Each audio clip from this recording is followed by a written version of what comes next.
हाँ जी, हमारा 12th class का अकाउंट्स का बोर्ड एग्ज़ाम हो गया है और अब हम डिस्कस करेंगे हमारे जो एमसीक्यूज़ हैं वो क्या क्या उनके आंसर्स हैं और कैसे कैसे हैं। तो आप अपने आंसर्स एक बार मैच कर सकते हैं। इस टॉपिक के दो पार्ट में हम इसको रिकॉर्ड करेंगे। पहले हम एमसीक्यूज़ डिस्कस करेंगे और दूसरे पार्ट में जो आपके जो other than MCQ question number 17 से अपकमिंग क्वेश्चन हैं फिर उनका सॉल्यूशन डिस्कस करेंगे।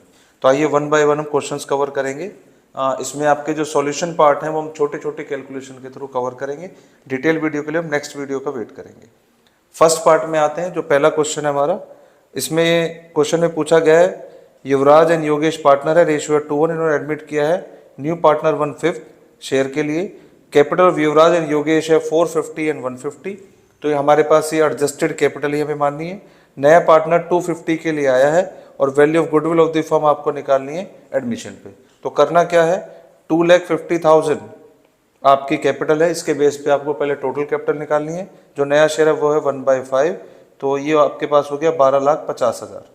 इसमें से आप फिर तीनों की कैपिटल माइनस करेंगे, 450 एंड 150 हो गया 6 लाख और ये हो गया 8,50,000 टोटल।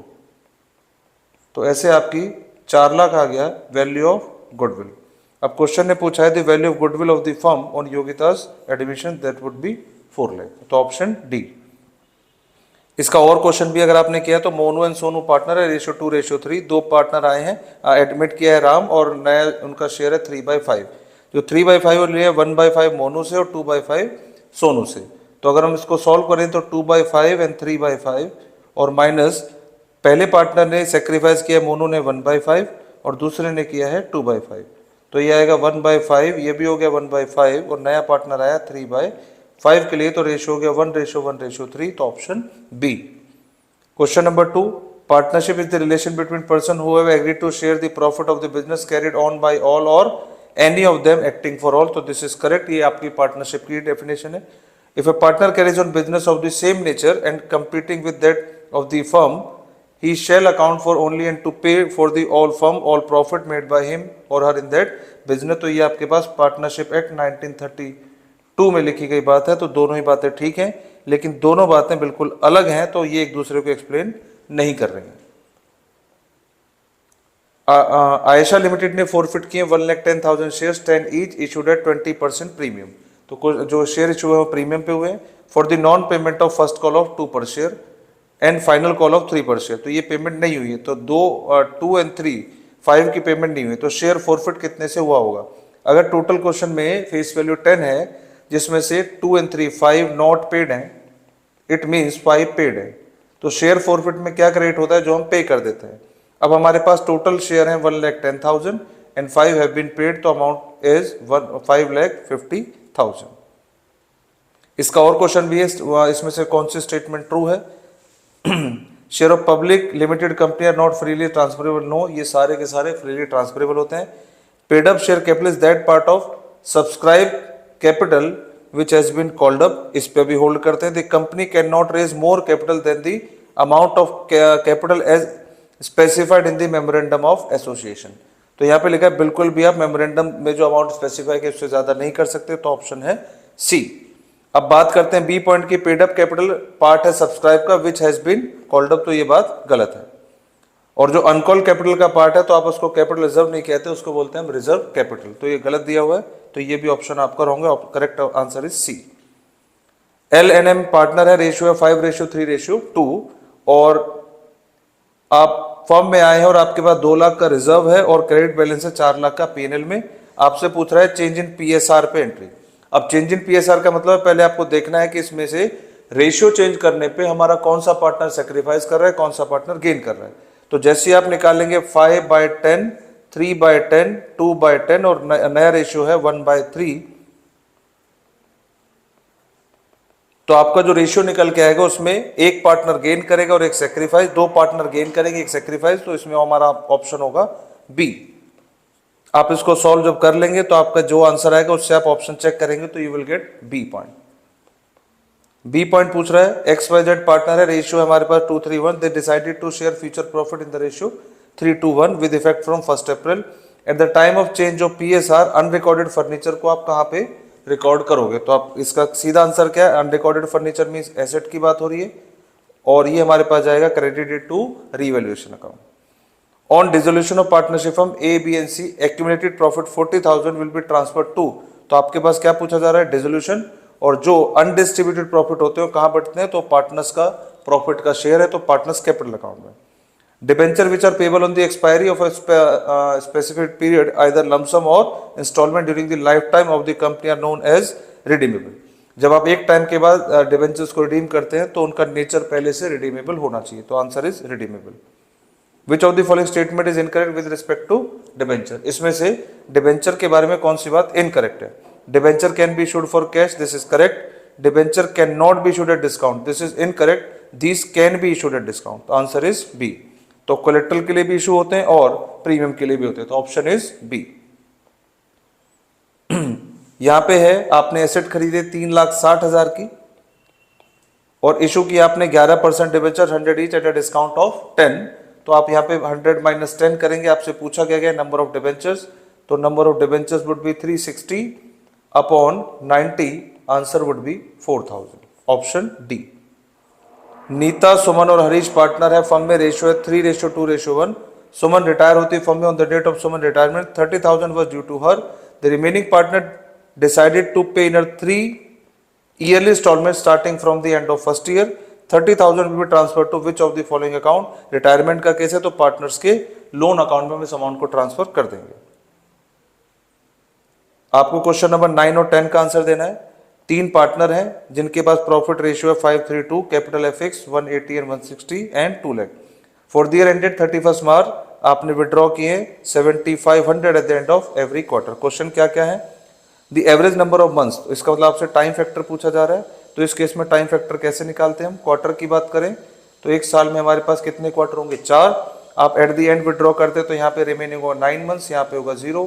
9 + 0/2, answer would B 4.5। दूसरा पूछ रहा है पार्टनरशिप डीड में interest on capital will be allowed 10% amount of interest on Ishita's capital. तो इशिता की कैपिटल कितनी है? 1 2 3, थर्ड पार्टनर है 2 लाख और 2 लाख का 10% होगा 20,000, ऑप्शन सी। नेक्स्ट है खुशी, नमिता और मानवी पार्टनर है, रेशियो है हमारे पास 5:2:3। 30 जून को एक पार्टनर की डेथ होती थी। Partnership deed provided that on the death of a partner her share of profit till the date of death was to be calculated on the basis of average profit last 3 year less 10,000। तो अगर आप इसको solve करेंगे तो आपका answer आएगा 8750। वो कैसे है? आप इनका एवरेज निकालेंगे तो एवरेज आएगा 120 प्लस 70 और इसको नेट करेंगे तो ये आएगा 240। इसका एवरेज करेंगे तो ये आएगा 80 और उसमें से आप 10,000 माइनस करने को बोला गया है तो ये आ जाएगा 70,000। और नंबर ऑफ ईयर जो परचेज हैं जो क्वेश्चन में दिए हुए हैं, ये हमारे पास प्रॉफिट आ गया 70। गुडविल हमें निकालनी नहीं है, 70,000 इनटू, और जो रिटायरिंग पार्टनर है जिस डिसीज पार्टनर है उनका रेशियो है 5/10, लेकिन मंथ जो है वो हमारे पास है 3/12। अब इसको सॉल्व करें तो ये हो गया हमारे पास 35,000 इंटू 3/12, तो answer is 8750, option D. An equity share of ₹10 fully paid on which 6 has been paid was forfeited. 6 rupees आपने पे किए हैं, शेयर 10 का है और आपने उसको फॉरफिट कर दिया। क्वेश्चन ने क्या पूछा है कि ये कम से कम किस प्राइस में इसको रीइशू किया जा सकता है। जैसा कि हम जानते हैं कि फॉरफीचर पे जब फॉरफिट शेयर को रीइशू करेंगे तो हमारा मिनिमम आंसर 0 आना चाहिए, मतलब रीइशू के टाइम पे जब ट्रांसफर करेंगे तो आंसर नेगेटिव नहीं होना चाहिए। अब यहाँ पे हमें फायदा कितना हुआ है? 6। तो इसका मतलब जो एंट्री क्रेडिट हुई होगी वो होगी शेयर फॉरफिट में 6 रुपए। जब आप इसको रीइशू करेंगे तो आप एंट्री करेंगे bank account debit, share forfeit debit to share capital. तो आप मैक्सिमम यहाँ पे अमाउंट कितना लिख सकते हैं? 6। अब क्वेश्चन आया था रीइशू कितने पे करोगे। अगर फुल्ली कॉल्ड अप था तो यहाँ पे हमने रखा 10, 6 रुपीज यहाँ लिख सकते हैं, तो रीइशू पे कितना कर सकते हैं हम? 4, तो ऑप्शन ए। 200 इक्विटी शेयर है, 10 रुपए का एक at par were forfeited for non payment of first call at 3। तो आपने क्या पे नहीं किया है? 3 रुपए। फाइनल कॉल अभी तक मांगी नहीं है। पूछा जा रहा है amount of share capital will be debited on forfeiture, क्योंकि 2 रुपए मांगे नहीं है तो कॉल्ड अप कितना हुआ? 8, और हमारे पास शेयर कितने हैं? 200, तो आपका कॉल्ड अप अमाउंट होगा 1600।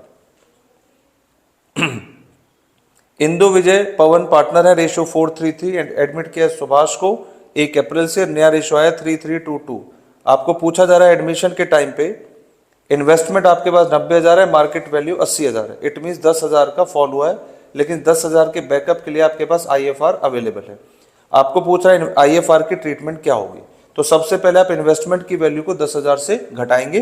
तो अगर इसमें से 10,000 माइनस कर दें तो 70,000 हमारे पास बैलेंस होगा जो पार्टनर्स में बटेगा, और 10,000 के इन्वेस्टमेंट को हम कम करेंगे। तो ये आंसर हमें दिया हुआ है ऑप्शन डी में। अमित सुमित एंड कियारा पार्टनर है, रेशियो 2:1। सुमित को मिलेगा commission 15% of the net profit after charging such commission, और प्रॉफिट आपको दिया हुआ है बिफोर चार्जिंग 9,20,000। आप 9,20,000 लिखेंगे क्योंकि आफ्टर का केस है। तो आप जानते हैं 15/115, तो ये हो गया 9,20,000 इंटू 15/115, तो ये हो जाएगा 1,20,000। Answer is 120, option A.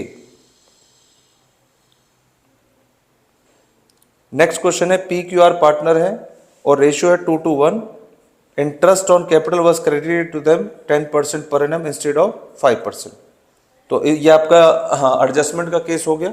The fix capital 2 lakh, 1 lakh and 5। अब इस पे ध्यान देंगे, फिक्स का मतलब क्या है कि आप एडजस्टमेंट को किससे सॉल्व करने जा रहे हैं, करंट अकाउंट को। जब आप इसको सॉल्व करेंगे टेबल बना के, तो आपके पास ऑप्शन आएगा ऑप्शन बी, क्योंकि ऑप्शन सी डी नहीं हो सकता क्योंकि यहाँ कैपिटल लिखा है और कैपिटल क्या है हमारे पास, फिक्स है। इसका भी सॉल्यूशन अब नेक्स्ट पार्ट में कि कैसे सॉल्व हुआ है उसको डिस्कस करेंगे। और ये हमारा MCQ का लास्ट क्वेश्चन है। आदित्य, अभिनव एंड अंकित पार्टनर है और रेशियो है 4:3:3। 31 मार्च को फर्म डिसॉल्व हुई। Aditya was appointed to complete the dissolution process for which he was allowed a remuneration of 42,000। Aditya also agreed to bear dissolution expense. Actual amount expenses कितना है, 33, which were paid by Aditya. तो Aditya capital account will be credited by. अब ध्यान रखना है इस question में ना नेट क्रेडिट नहीं बोला है, तो बच्चे ये सोच सकते हैं कि 42,000 मिला था, 33 खर्च हो गया, तो 9,000 क्रेडिट होना चाहिए। क्वेश्चन ने पूछा है कि जब आप डिसोल्यूशन एक्सपेंसेस की एंट्री करेंगे तो आदित्य कैपिटल को कितने से क्रेडिट करना है। तो जो भी फर्म आदित्य को पैसे देगी, जैसे इस क्वेश्चन में 42 है, तो वही 42 उनके अकाउंट में क्रेडिट होगा। उसने ये नहीं पूछा है कि नेट बैलेंस कितना बचा, उसने पूछा क्रेडिट कितना होगा, तो क्रेडिट होगा 42। यहां तक हमारे पार्ट 1 के MCQs 1 to 16 हमने कवर कर लिए। नेक्स्ट वीडियो में हमने सभी शुरू से लेके MCQ प्लस जो आपके 3, 4, 6 मार्कर है, ईच एंड एवरी क्वेश्चन को सॉल्व करके आप उससे अपने आंसर मैच कर सकते हैं। Thank you very much and bye bye.